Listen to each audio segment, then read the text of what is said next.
Alright, what dots we're gonna connect today? It's about animal health.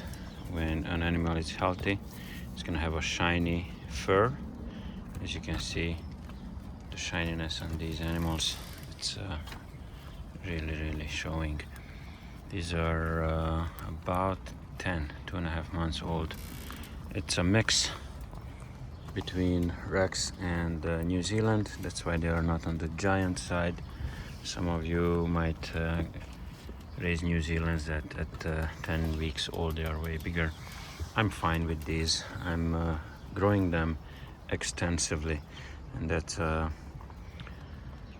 way better mode of growing them than intensively. We as backyard meat growers, we're never gonna reach a industrial way of raising rabbits, although we try. Not me in particular, I'm talking about usually the community, rabbit growing community. They try always to do what industrial scale does, but that fails every time. And if you go back to the basics, like feeding them the proper things, being friendly with them, pet them, visit them really often. Some of you, I've been in these forums and how you call it, groups on Facebook where everybody's asking how can I speed up my feeding procedure and my yeah, you see, they're coming, they nudge you with their noses. How to speed up my feeding process, and that's just not right. You're not an industrial guy. You're a guy who enjoy doing this, raising rabbits. Spend more time with them. Know your rabbits. Know their treats. Know their temperament. That's key in growing rabbits. This is how you select your future does and bucks. Again, I'm drifting away from the subject like usually, but the point is that shiny coats show you healthy rabbits. And yes, I've had in the past rabbits with GI stasis. When I was feeding them pellets, I had a lot of cases. And just for you guys who feed pellets, the first sign to identify a rabbit who is sick, first of all, it's going to stay away from the rest, it won't eat. But the most giveaway is here. You palpate here, and if you feel bone, or when you feel no fluffiness, here I can feel how the whole skin and fat, it's moving on his body, on her body. And if you feel bone, okay, that's your first sign that your rabbit, it's not eating for a day or two, or slowed down eating. That's the first sign of GI stasis or bloating.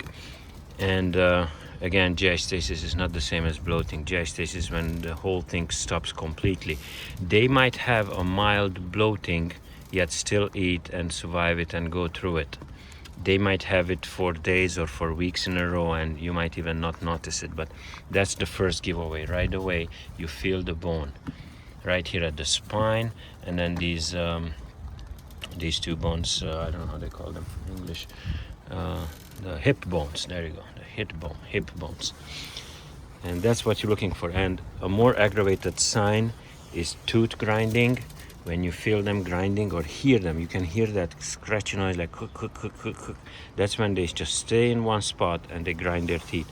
That's a really advanced stage of GI stasis. So when you hear tooth grinding, pretty much they are goners. I did recover the couple, and I used oil, regular, not sunflower, not canola, the other one, the olive oil.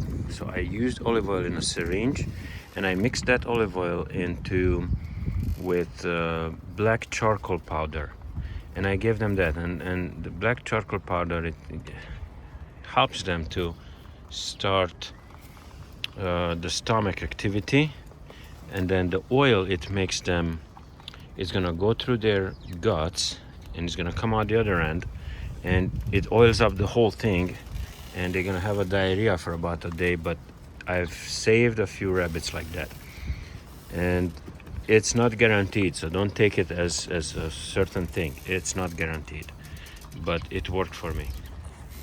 And this is it for today.